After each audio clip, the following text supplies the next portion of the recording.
Yes. And now here we are.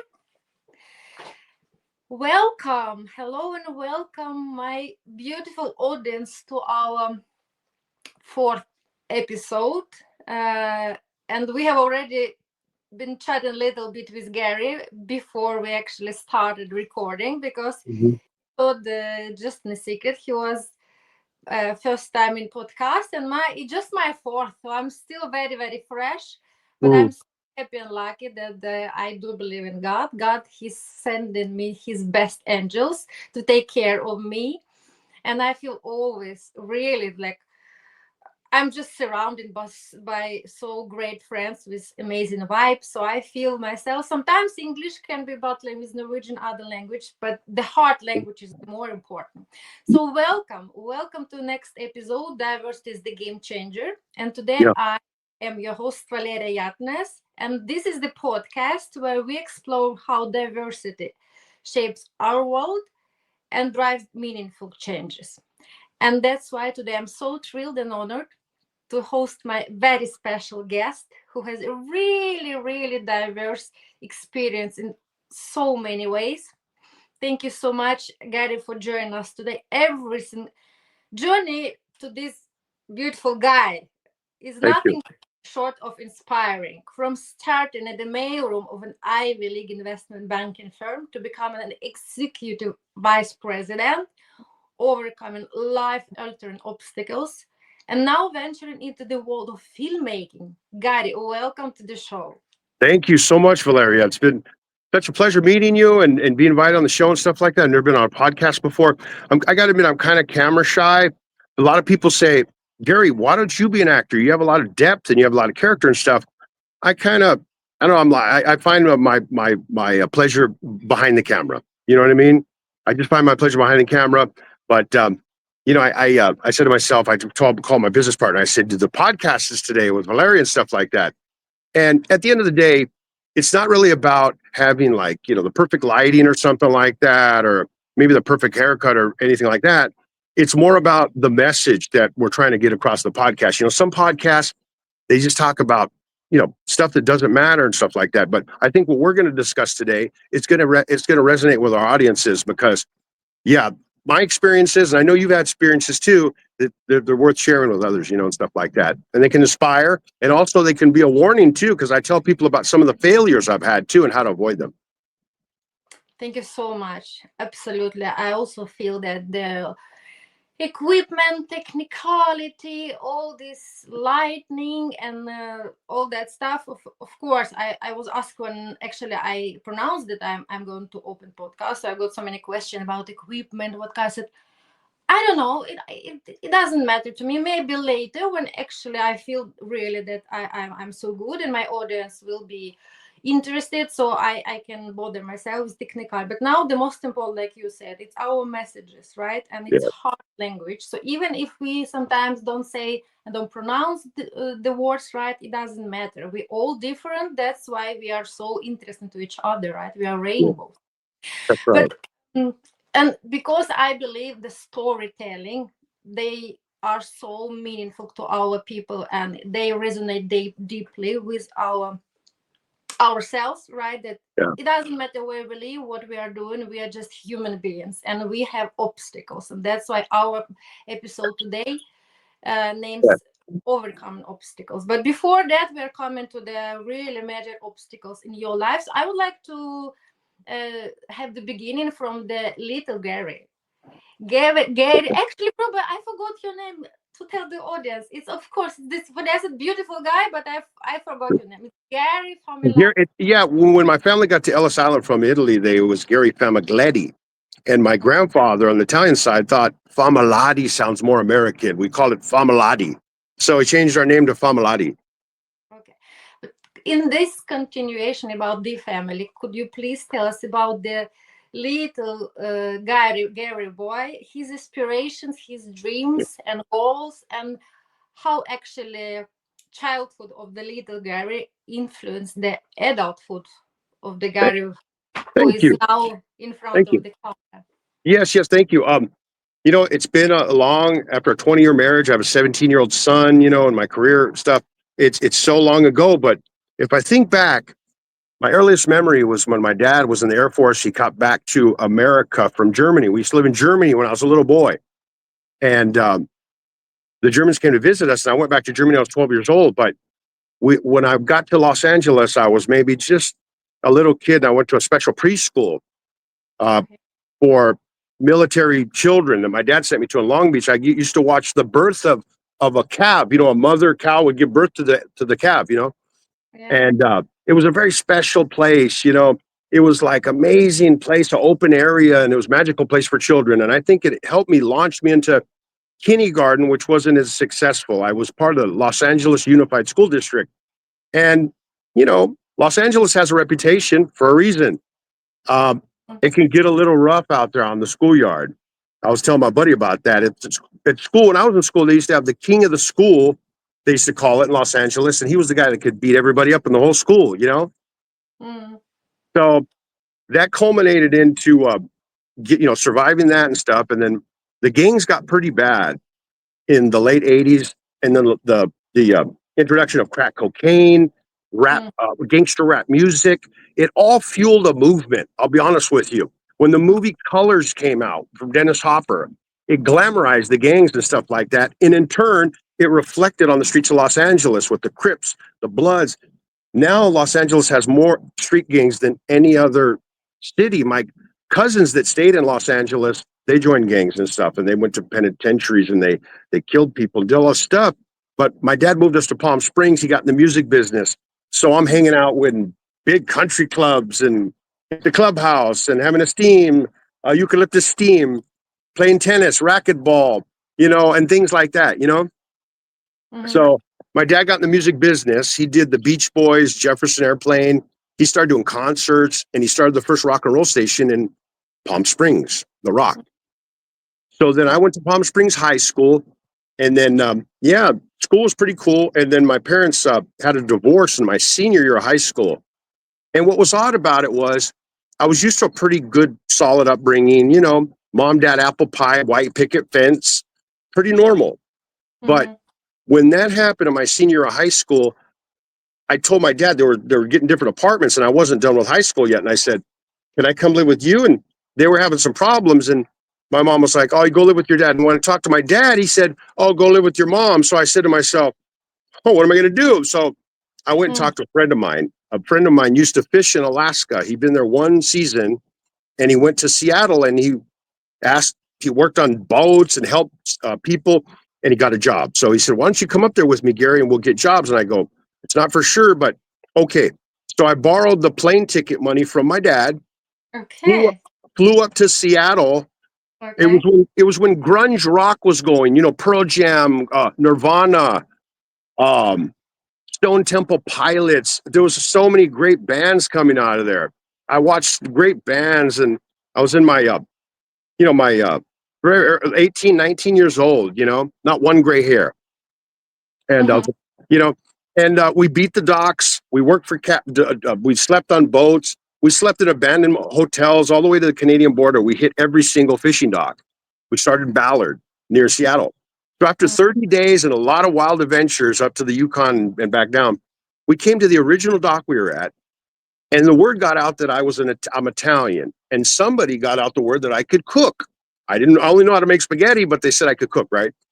So a Norwegian captain walked up to me. He was the captain of the Seagull, and they were going to Alaska. And he said, "I heard you're an Italian cook." And I said, "Okay, yeah." And he goes, "You want to go to Alaska?" And I said, yeah, I do." He goes, "Go get your bags and put it on the Seagull. You're going to be my cook." Okay. Wow. Now, what that meant was I was actually the cork man too. When the net goes in the water, the corks make it float on, the corks. You see the corks on a net? Well, when it goes up onto the boat, you have to stack the corks. I was the cork man. Then you have the web man for the net, and then the lead man, and then the captain. But I also had to cook. I had to buy all the supplies for the guys. We got a couple barrels of rum, cartons of cigarettes before we left. I had to get all the supplies for the guys, you know? And I learned fast. And my Aunt Eileen sent me some recipes to the cannery because I was nervous when I got to Alaska. I ran out of recipes. So my aunt sent me some recipes. They got mad at me one night, though, because I made macaroni and cheese and tuna. for a bunch Mhm. of fishermen, commercial fishermen in Alaska. They almost threw me over the side of the boat. So I learned some things about people, and I made it through, and I got back with about $15,000 for a couple months of work. It was felt like the biggest payday ever. Um, I got a plane ticket. I went back to Palm Springs. I said, Dad, everybody's so proud of me. Look, my mom, oh, you made it, my boy. You know, you're a man now. After 2.5 months, I'm a man. Okay, whatever. I mean, but it did add an extra element of character to me at 18 years old, because I realized that what I survived and went through was, I mean, we got storms. We had a killer whale to go in the net one time when they're dolphin safe nets. Dolphins are smart. There's a hole in the side of the net. The fish purse up against one side of the net, but the dolphin knows to get out of the hole. Well, Mhm. this baby killer whale, we were in a storm. There's a $30,000 net. It started to pull the boat under, Valeria. And we was in a storm. The back of the boat started going under the water. We started sinking, and an alarm started going off. Ding, ding, ding, ding, ding. So the only way to save us, he got an axe. The captain, he was getting ready to cut a $30,000 net, a brand new net. We would have had to go back to Seattle. And at the last minute, that baby killer whale found the hole, the dolphin safe hole, and must have swam out of the net, because all of a sudden, the alarm went off and the boat stabilized. It stabilized, you know? And I've been in a, I think Gary, I am so enjoying your storytelling, and I feel terribly now because I really sometimes need. I I will be in the urge to interrupt you a little bit because I no, have it's okay. you're so interesting person. I have so much I want to ask you, and I want to actually our listeners would like to get more A fuller about you. picture. I understand. Yeah. But that's how it started out. That was my introduction into manhood. But can you then smoothly, because next questions, if you can go a little bit more briefly through your actually fantastic career without college degree, how you start from mailroom. But actually, no, when I made the interview guide, I didn't know actually what actually means mailroom for me.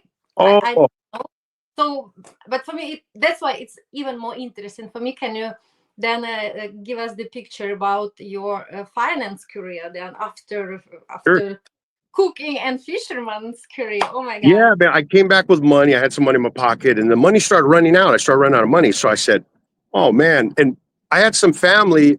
My family's had a presence in San Francisco for a lot of years because my family started the International Longshoremen's Warehousemen's Union. And they're the second largest labor union after the Teamsters. My uncle Ray Familathe, was the president of the union for many years. My uncle Rocky was one of the charter members to start the union.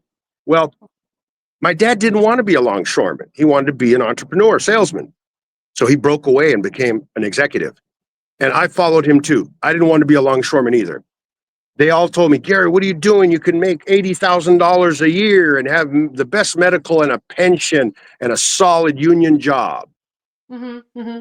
And it wasn't me. So I went up north. I was sleeping on the couch of a friend's house, and I needed a job. And he said there was a job in a mailroom. So we were going to the same church. And I said, great. So I started the mailroom. And I remember the shoes I had on were like a mail. When I say mailroom, Valeria, it's like your the postage, the mail that comes, the paper Oh, mail. okay. Yeah. So we sort the mail in the morning, and then we deliver it to the different departments: corporate finance, research, the trading floor. The 12th floor was the trading floor. It was hectic, um, Mm-hmm. corporate finance, research and development, payroll. So I did it for 2 years. I learned every single department of an investment bank in San Francisco. The number Mm-hmm. two finance center after New York in America is San Francisco, number two finance center. So, Wow. yeah, so I started to learn a lot, but they wouldn't give me a job as a broker assistant. They kicked me in the mailroom. And it was kind of 2 years went by. So I said, how am I going to do this if I want to do this with no degree? I got to become a broker's assistant to learn the game, right? Mm-hmm. Well, there was a firm down the street that was actually a family friend of ours, and our Italian friends owned it, called H.J. Myers. They had 16 branch offices nationwide. So I called from the 12th floor one day, Valeria. I called from the break room, and I called my Okay. friend in New York. I called my friend, and I said, I'm never going to get a job here. I didn't go to Harvard or Yale. I'll never get a job, even as an assistant. Do you think I could go work down there as an assistant at your office there in California Street? He goes, call me back in 5 minutes, Gary. This is Okay. real good family friends, you know. I call back in 5 minutes and he said, go down there and talk to Angel Cruz and you have a job. I was ecstatic. I was shocked. I went down the next day and I met Angel. I quit. I didn't give it 2 weeks notice. I quit the mailroom. I walked out of there. And it was funny because the guys in the mailroom used to laugh at me when I'd be sorting mail. They'd say, I go, you know, I want to be a stockbroker. I'm going to be a stockbroker. And they said, what stockbroker? Ha ha ha. Yeah, right. You're going to be a stockbroker. Did you hear what he said? They threw a piece of mail, hit me in the face. And I said, you know what? Someday I'm going to come back here. And I did. About 2 years after about a year after I became a broker. Now, becoming a broker, I had to work 2 years as a sales assistant, pass the Series 7 and 63, open up 40 accounts, give them to my mentor, and then I earn my sales desk, 100% commission. Whatever dollar you make, you pick up the phone and generate it. You're an inside sales professional, an executive. I had an assistant to go get my chicken Caesar salad, my dry cleaning, and go ahead and get yourself something too. I had a pretty secretary. She was married, but she was a pretty secretary. Every man wants a pretty secretary, right? Hi, Yeah. okay. You know, how you doing? Okay, the check came. Okay, no problem. Tell him I'll call him back. Okay, great. I had my trader who was he could buy anything at the market. It was on the firm's account. So if I wanted 1,000 shares of Microsoft, all I had to do is, Bob, give me 1,000 MSFT at the market. You got it, Gary. Boom. But I had to cover the trade the next day. So it was very interesting coming from the mailroom. Now I earn my way up. I'm an executive. I have an assistant. I have a secretary. I have a trader. I could leave and go, come and goes when I want. I have a travel agent. I go on. I'm not taking the subway anymore. I go out on California Street. Taxi. I'm eating better. I'm dressing better. Life's better. You know, life's better. Yeah. That's remarkable, Gary. And it's, for me, it's a testament to grit and determination. How Yeah. you can really decide something, and it's about, yes, like I mentioned, grit and resilience. And actually, speaking about resilience, Yes. Yes. I know you faced a life-altering challenge when you were in coma for 6 days due to the COVID, right? You were Yeah. sharing with me already, and I know that. That's why, and I was asking about your permission to raise up this subject. Can you please share with us your experience and how this has changed you? That's very Okay. powerful. Yeah. Okay. Did this I love experience this. influence your decision to move into filmmaking? Okay.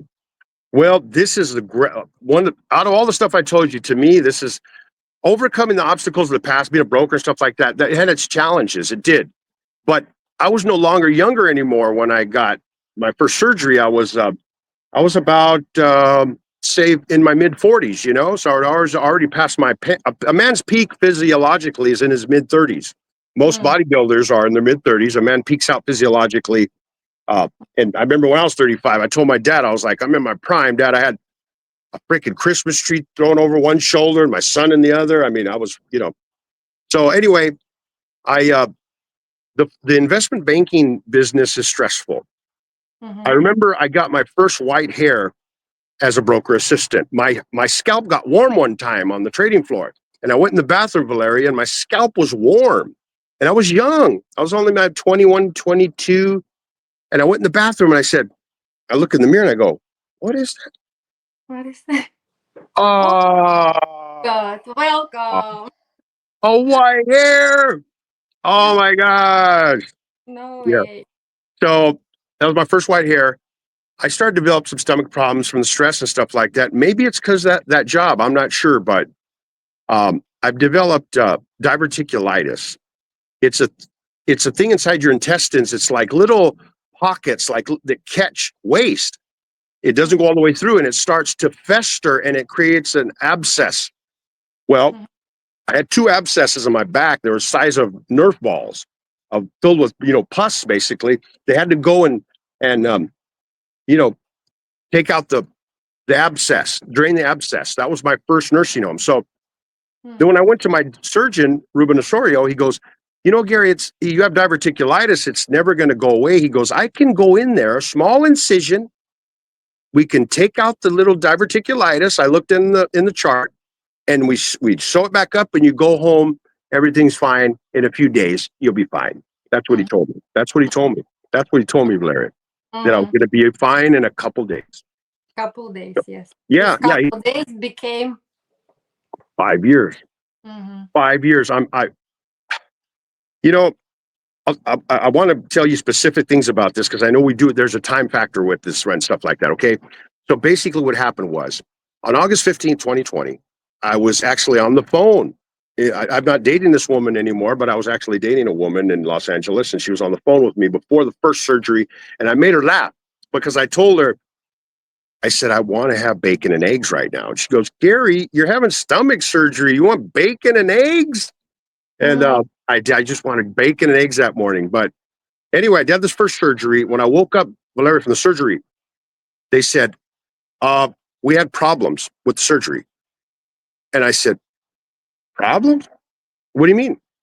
They said, we have to go back in there. We were able to staple your abdomen, but we weren't able to seal it inside. We have to go in there and seal it.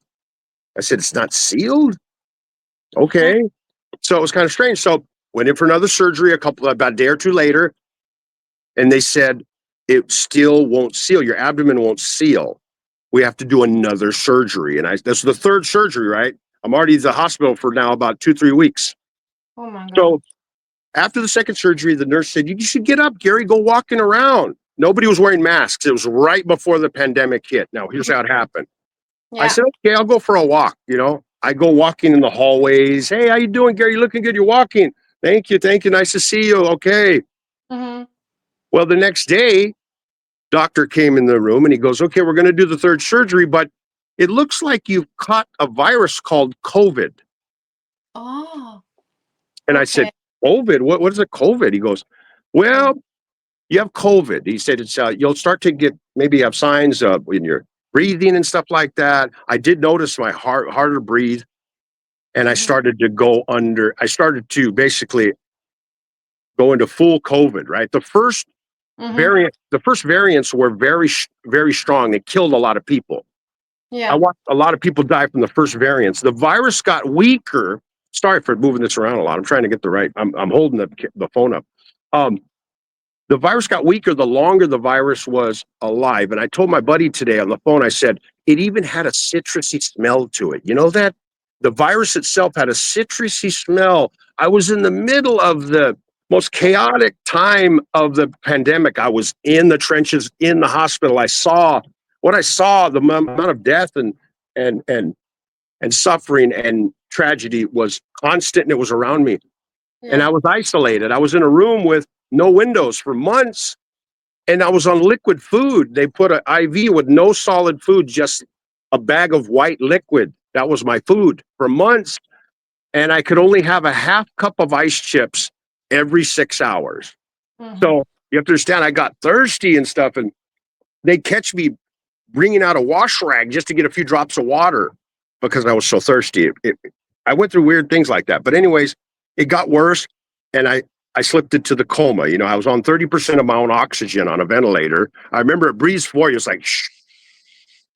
And the nurse came in when I was in the ICU with the ventilator on, and Mm-hmm. she came and she put a cup on a table. All the hospital rooms are the same.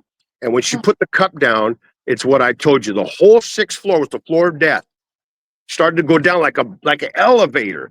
Yeah. The whole floor. And then I went on the Odyssey for the coma was like, I'm gonna put it in my book, stick a COVID story on Audible on 2026. I want to release it next year, but it's going to be 2026, probably first quarter. My Audible will come out, the book about the whole thing, the Odyssey I went on, the coma.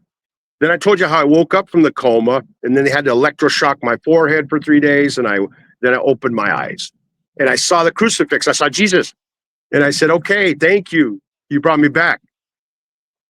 So half of me was happy to be back. I get to see my son again, because that was my biggest regret when I died, because I died.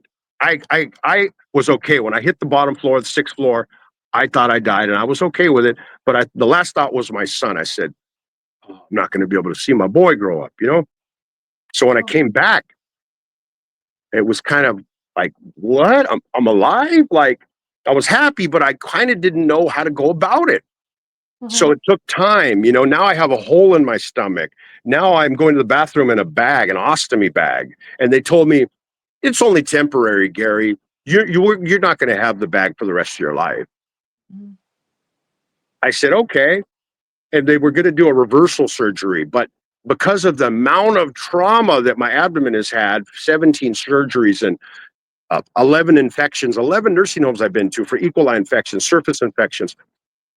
But I started to look at characters, men who had this bag, and I said, well, who are some men that had the same thing, and what did they do? Mhm. Well, I found out Dwight D. Eisenhower, one of the greatest generals of World War II, had an Mhm. ostomy bag. I started to find out that one of the Bush brothers, Marvin Bush, he has Mhm. one. And what really got me, Valeria, and what motivated me to not crush me, but rise above into something new, become a new Gary, Yeah. a force to be reckoned with. Okay, a force to be reckoned with. I could stand alone because I've been isolated and I've been through so much trauma that you can't hurt me anymore. You can't hurt me anymore. You're It's becoming invincible. Yes. you can't hurt me. I already died. I'm not afraid of death. I've been there already. I know what it's like. I'll tell you all about it. So Mhm. I was like, okay, well, what is my new, and then I found out about Napoleon. Napoleon Bonaparte. Yes. Yes. I'm part French. My great grandmother was actually part of the royal family in France. She married a Hispanic man who was my great grandfather, and that's why my mom is part French and part Hispanic. But I looked at Napoleon and I said, Napoleon had an ostomy bag?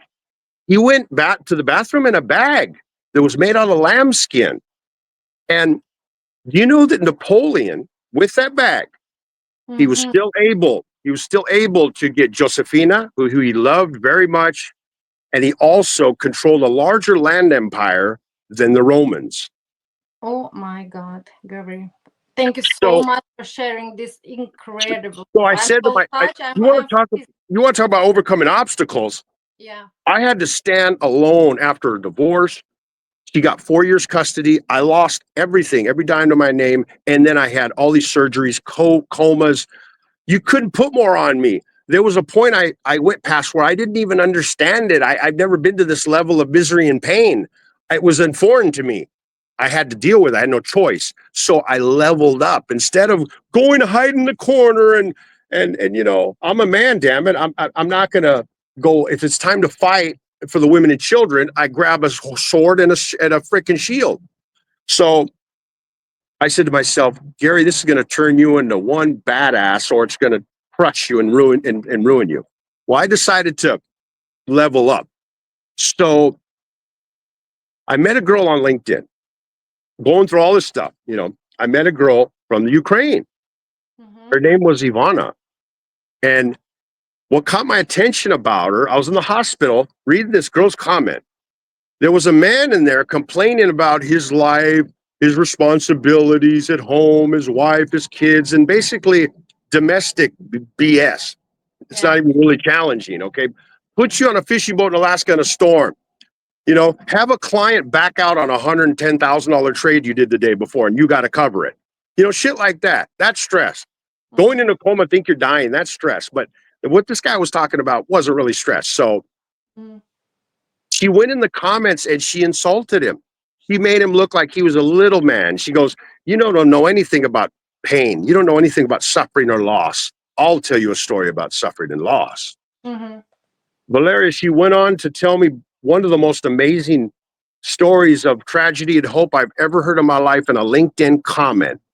She messaged me, we connected. She messaged me in the email, and I said, "Oh, Ivana, what is this story?" She put in the comments. I said, "It's amazing." I said, "People got to know about this." Basically, one morning when she was with her friend, and they were going to her friend's parents' house because the dad just got promoted. Mhm. And sorry, I have a call coming in. Let me. Okay, that dad got promoted, so they're going to take a ride in this new SUV, Mercedes SUV. He was the manager of the plant. Mhm.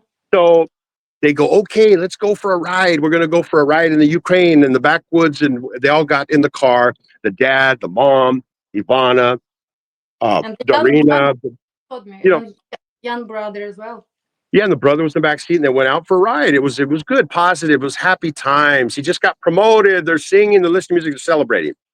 Well, it was a time when the Russians first occupied the Ukraine, not this time, but the first time. They came into the country very clandestine, and not only a lot of people knew about it, and even the media.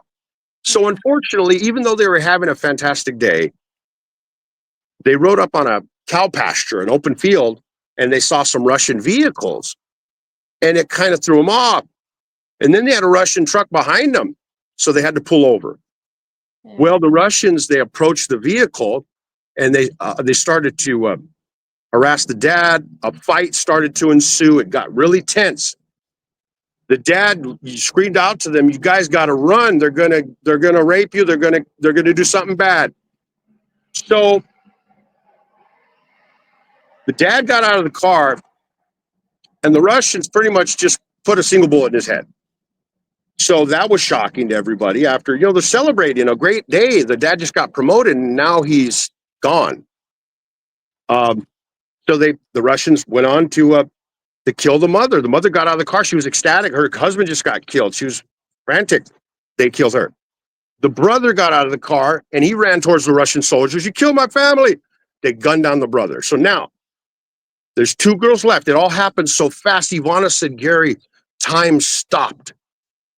I was in the back seat of that car, and Darina got out on her hands and knees at her mom's body. There's blood and brain matter all over her, and she's crying at her mom's body on the ground." It happened fast, Valeria.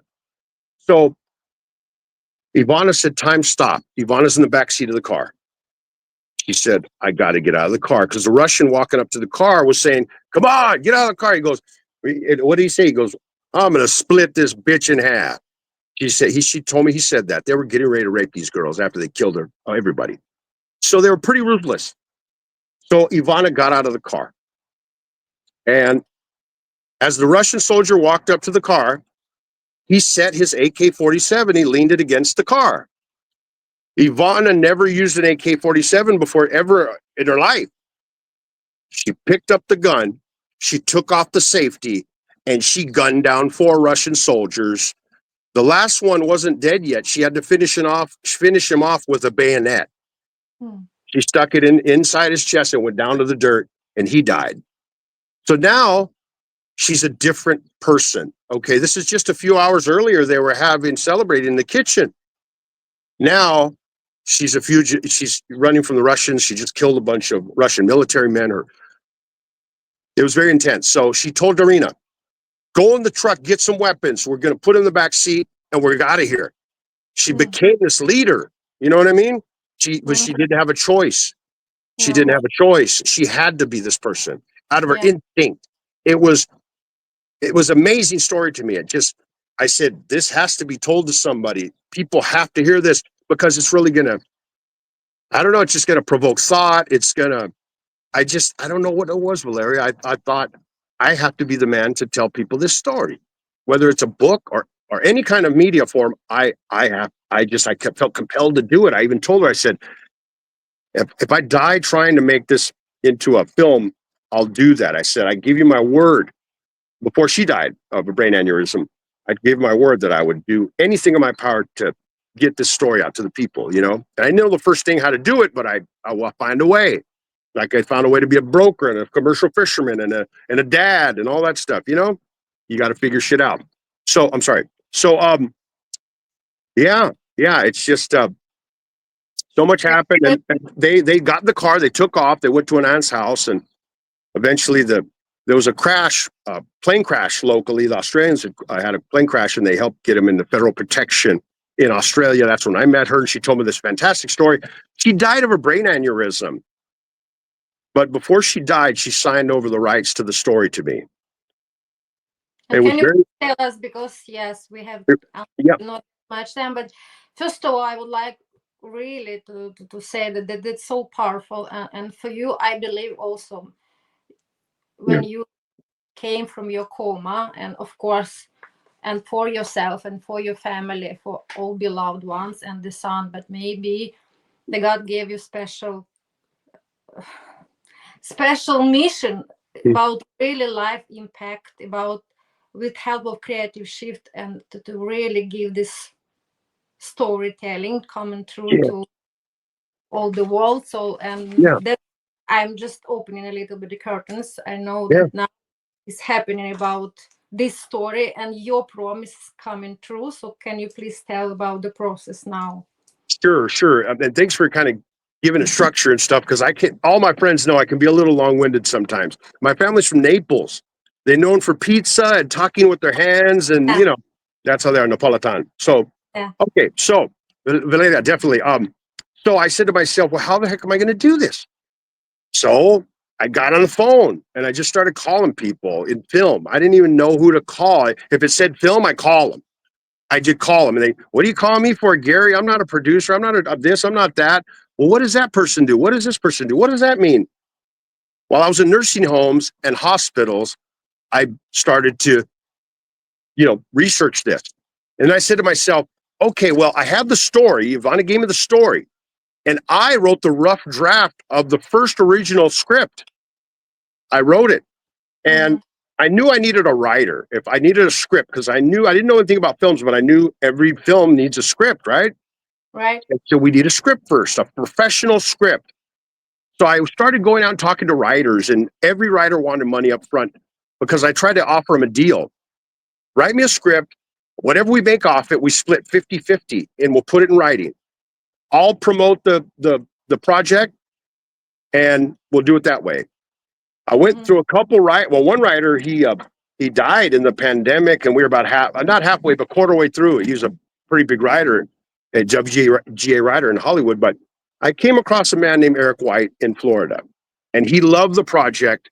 He not only wrote a fantastic script for us, a copywritten script, he also Hmm. put up some of the original development funds for the project as far as uh, the copyright, the WGA, the Writers Guild thing, different things like that. He put money into the line budget. He even paid for a line budget, a pitch deck. Him and I eventually had a falling out. We had a disagreement, and he didn't think I had what it took to produce films. That's like those guys in the mailroom, Valeria. Remember the guys that told me I couldn't be a stockbroker? Yes, right, right. Now this man's telling me I can't produce films. What does Gary do when people tell him he can't do something? Yes, He does it, right? exactly. Exactly. To green light and to So I guess. did what I do. I did what I do. I go, okay, here we are, another obstacle. Okay, Eric, I quit. Well, do you realize what this is going to do, Gary? We're going to fight it out for this intellectual property. I own half of this. Da da da da. Okay, well, look, yeah, I don't. I like the fact you're disrespecting me. Everyone else around me in my network knows I can do this, but you're having doubts. I'm gone. So I walked. And I walked away from the film business for maybe a couple years. I didn't even want to deal with it. We had the script and everything. I met great mentors, but I was in an Uber in Hollywood with my son not too long ago, about 6 months ago. Hmm. And I met an Uber driver who has a deal with Warner Brothers Discovery, and he has a studio and a production company. And I said to myself, why are you driving an Uber in Hollywood, right? Yes, And you know what he told me? He goes, to Gary, meet you. Gary, how do you think I built my whole company? How do you think I got the Warner Brothers deal with Discovery? How do you think I did it all, Gary? I go, in an Uber in Hollywood? He goes, yep. Everybody rides Uber in Hollywood. He goes, I met stars ride. He goes, I've met, for crying out loud, Wow. he's all kinds of production people, studio heads. Sometimes they take an Uber. I take Uber sometimes to Hollywood. It's $100, but it's great. I don't have to worry about it. It takes me right to the front of the hotel. I walk in and check in. Whitley. I like to stay in Whitley neighborhood. Um, so when I have to do business in town and stuff. So we have a script now. I'm no longer with the studio, but when he told me that, something inside me, I said to myself, and I told him, I said, do you think I should get my project going again? Because I told him about my project I was working on. He goes, yeah, Gary, you should approach the writer and tell him that you want to, get his money and you still want to do this, even if he wants to sell his thing. He gave me a plan. So I went back and I talked to a few of my mentors, Jonas Barnes, shout out. If anybody's watching this, Jonas Barnes for Paramount, Steve Longi, who won an Academy Award for Heartbreak Ridge. I started to talk to some of my mentors in the film business and they said, One person called me my top mentor, Jonathan Thompson at Movie Venture International. He's been a child actor since he was a little boy. 25 years he's been in films. This is a real producer. There's been films he's made before where he owed money on the film. Though he didn't make money, but he had to make the film so bad he wanted to make it, Valeria, that he owed money afterwards, you know? Yeah. But he had to make the film. And I understand that as a producer now, even though I've been doing it for just less than 6 months. Unless you absolutely want it more than anything, you're just not going to have a chance at success in this. You have to really want it. If you want to take the long lunches and, vacations and all that stuff, great. But if you're early in your career and you're trying to build up your career, it's time consuming. You have to love it. If you don't love it, you're not going to last. So Jonathan calls me out of the blue. Things start happening like this. He calls me. My son goes back home with his mom, and Jonathan calls me and goes, "Gary, I haven't talked in a while. How's things going with your stuff with Eric, that film project?" I said, "Well, I met a guy in Uber, Jonathan, who has a deal with Warner Brothers Discovery, and he told me he thinks I can produce films. He said, I thinks I got what it takes." And Jonathan goes, "I've always told you that, Gary." He goes, "Why don't you come over and raise money for my films at Movie Venture International as an executive producer? And when we raise the money for that, we can maybe approach Eric and we can do the other film." It shocked me. No one in my life, the last time I was shocked like that was when I passed the Series 7 exam and I went in the office, and when the senior vice president in the bank told me, he put his leg up on the desk and he looked at me. And a lot of young men think about if this happened to them, but it happened to me. He looked at me and he said, "Okay, Gary, what do you want?" Mm-hmm. And he said it like, I could ask for a lot. I was on an investment bank on California Street. It's 16 branch offices. The guy that asked me the question made between $30,000-$50,000 a month, sometimes $100,000 a month. What do you want? MBA from Wall Street. "Gary, what do you want? You passed the Series 7 exam. Good job. What do you want?" That was an interesting question, because what could this man give me? I'm a Christian man. I mean, I've been the king and I've been the fool. What could you give me? A car. I mean, once you drive any car, if it's a Mercedes, a Jaguar, I've drove them all. After a while, it's just a car. You can wear all the clothes in the world. I've had them all. I've had the watches and all that shit. After a while, it's just clothes. You realize. I started to really understand wealth and stuff like that, and even the people that come around when you start to make money and stuff. There used to be girls out in the lobby just waiting for brokers to come out. They used to collect around the bars. It was like they were groupies or something. It was crazy. I watched women do things that they never would have done, be with guys they never would have been with, just because of the money. And I learned it was like an education in money. So anyway,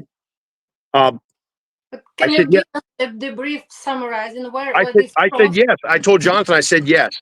I said, "Okay, Jonathan, you have faith that I can do this?" He said, "Of course I do." And Valeria, I've been in it for 4 months. I teamed up with a guy where we're going to join our companies next year into one company.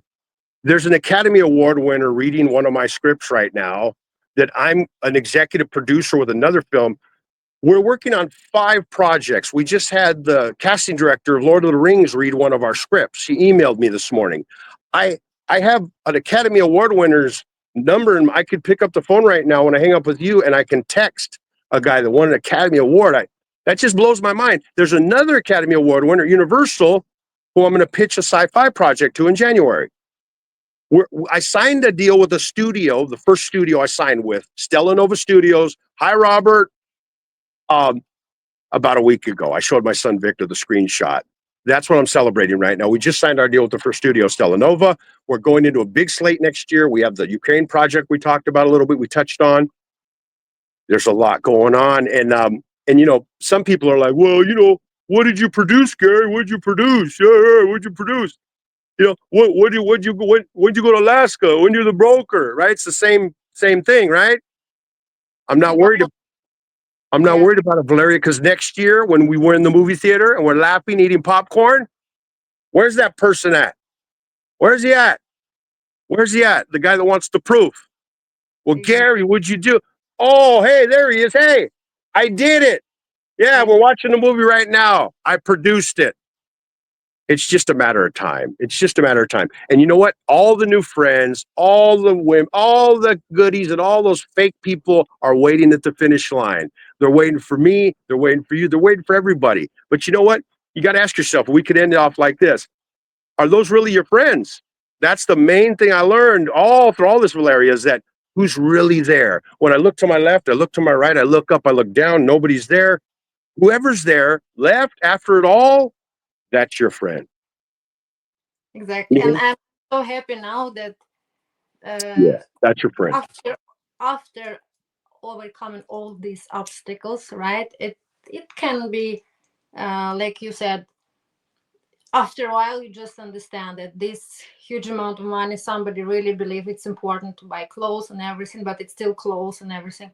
But the values you are really, the values that shape in your heart and your inner beauty, your inner attraction, and they still there. And people who really are your people, they know it doesn't matter how you transform even physically, right?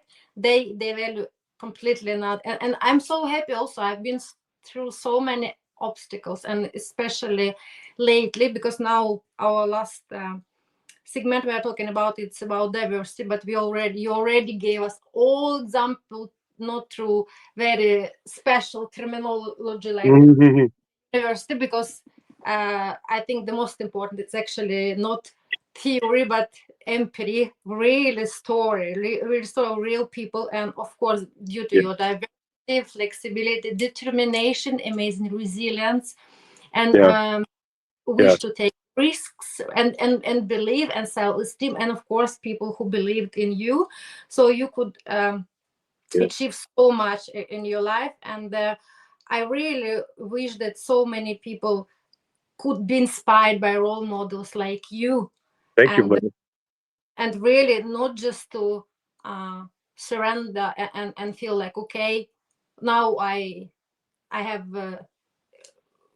went through this and that, and how I can proceed in my life, and to have some limitations. People believe some things, and always two ways: or you can transform the painful experience and to level up like you have done, Yes, and to make even better purpose to live in and to help others, instead of always finding the offer why that somebody is kind of guilty in this situation. Nobody is guilty. We all yeah, suffer at different points, but some people, they really choose then the whole life, remember how to connect and just really further like prolong all the suffering, and but some people like, yes, okay, this has happened to me. Yes, it has already happened. But people, I mean, every single day, if you continue to take risk and to live further, right?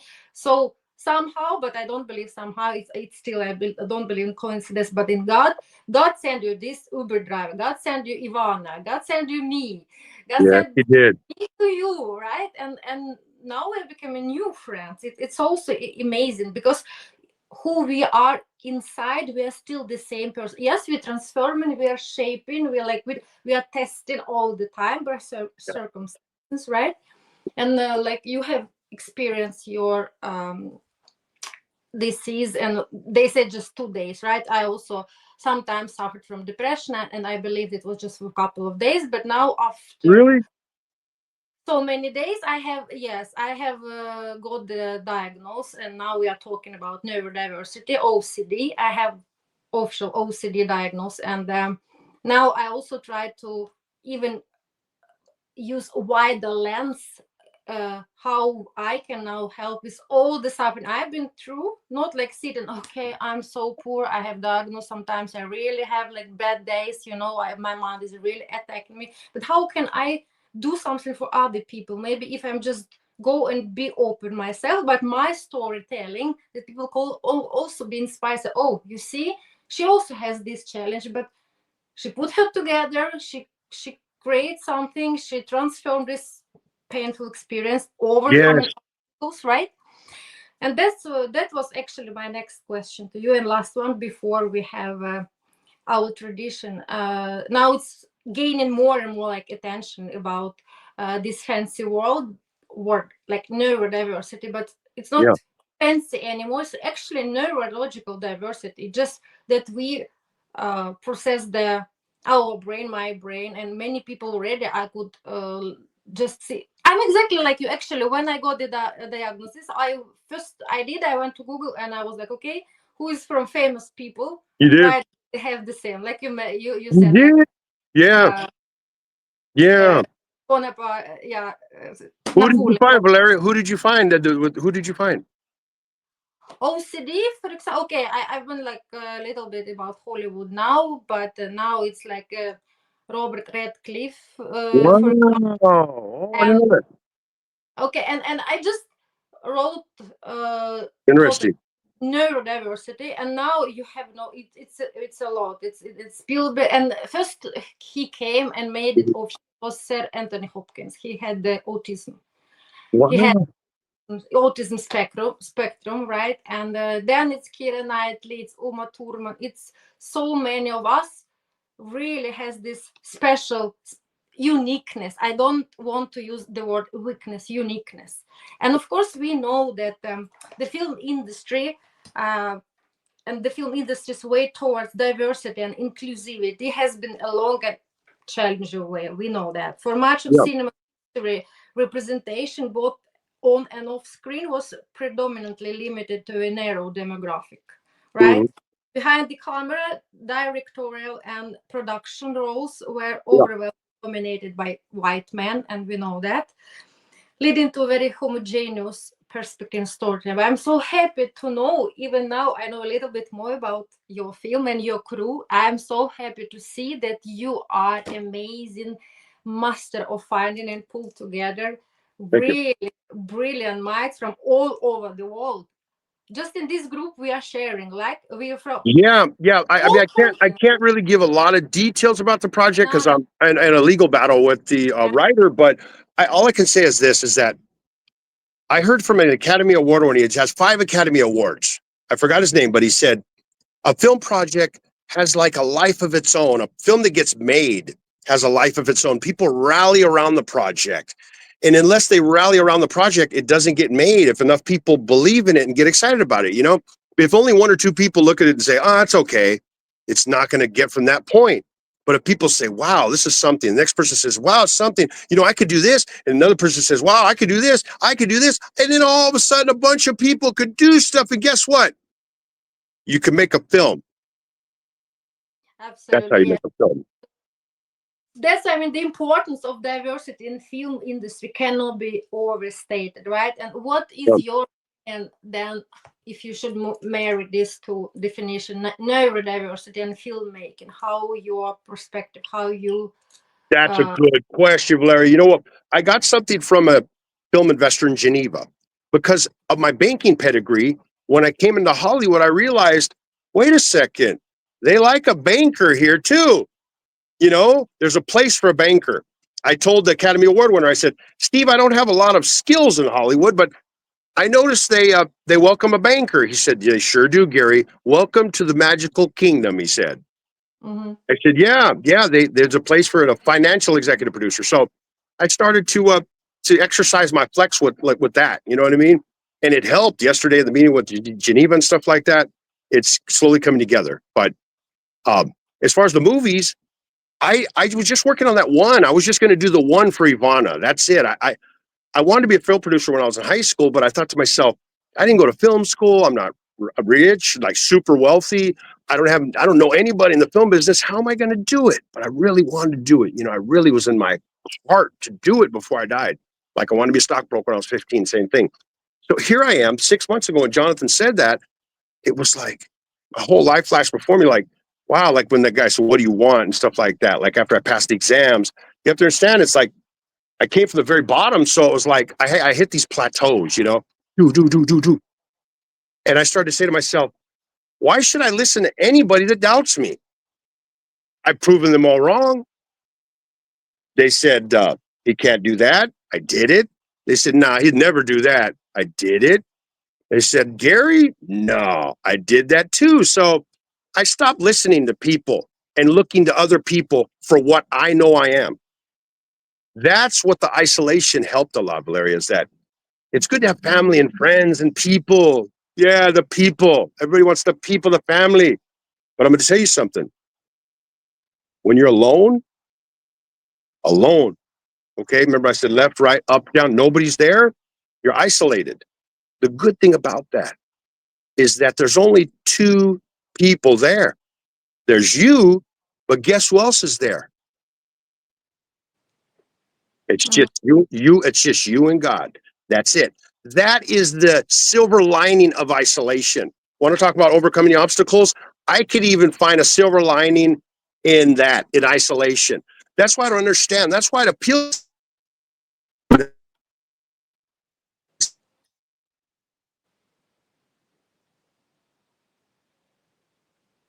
God damn it.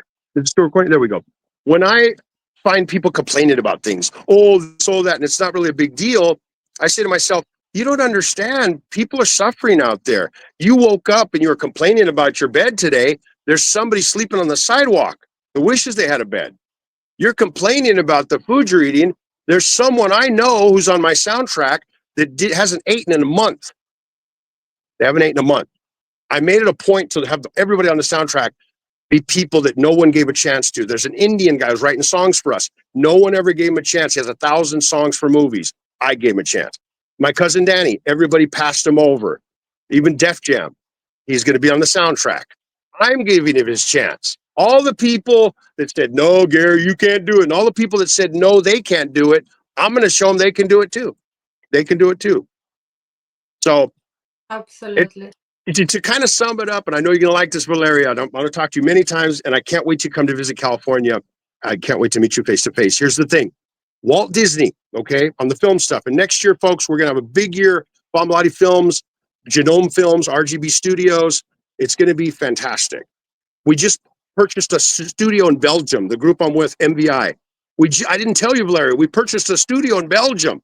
Oh, I found out yesterday. I found out yesterday. Jonathan's like, Gary, we bought a studio. I was like, we bought it.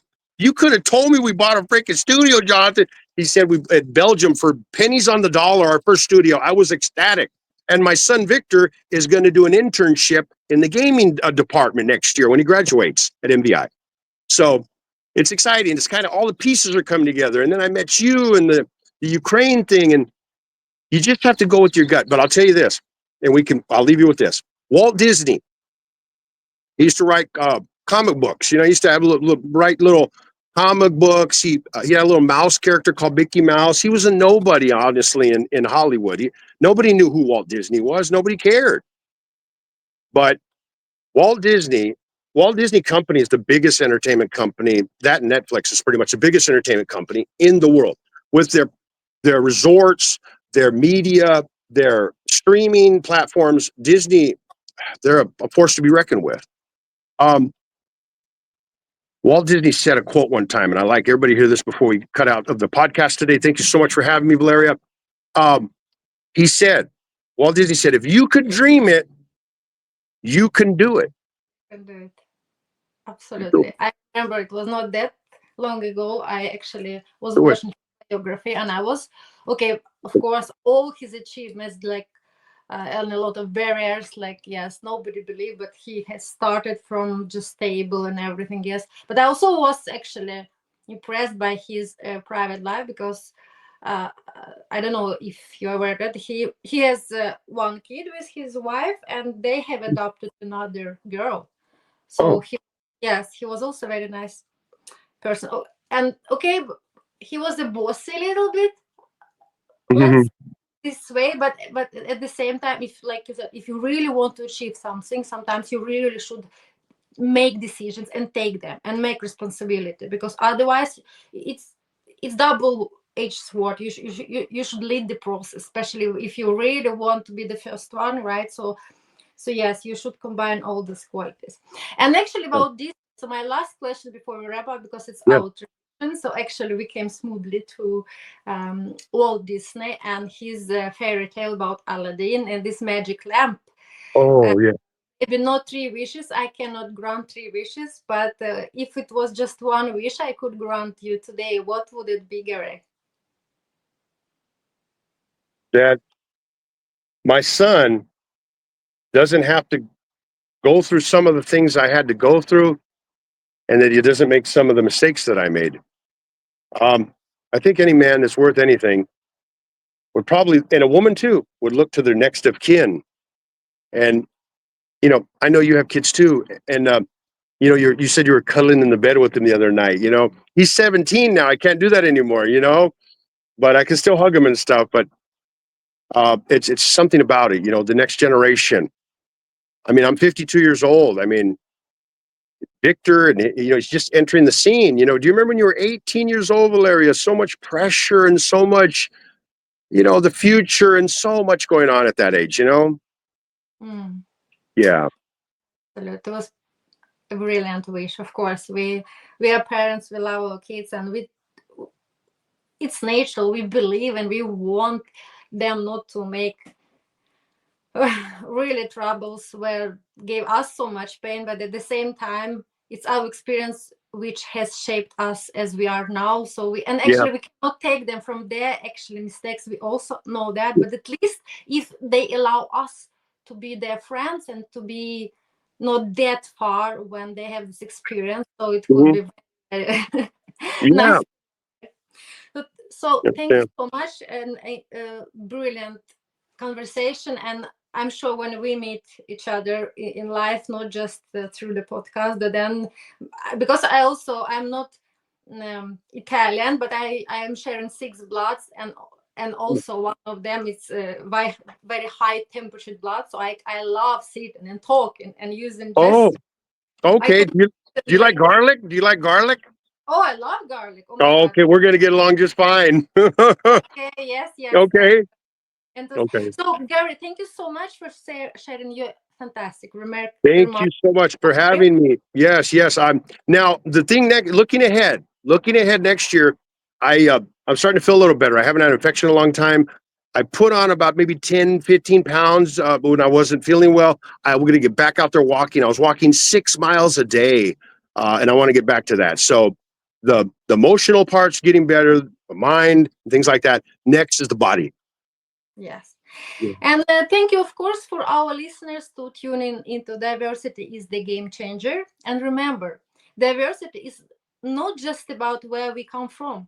It's about how we come together to overcome obstacles and create something extraordinary. And until next time, take care and stay inspired. And thank you all. Thank you so much. Thank you. Okay. Thank you. Bye-bye.